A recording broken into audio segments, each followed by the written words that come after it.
अस्सलामुअलैकुम। Dubai news one में आप तमाम लोगों को वेलकम करती हैं।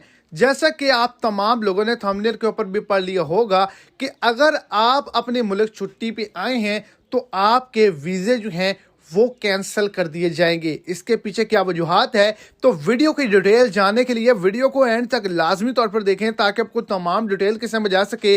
और अगर इस चैनल पर फर्स्ट टाइम है तो चैनल को सब्सक्राइब कर दें, वीडियो को लाइक कर दें और अपने दोस्तों तक इसको ज़्यादा से ज़्यादा शेयर करें।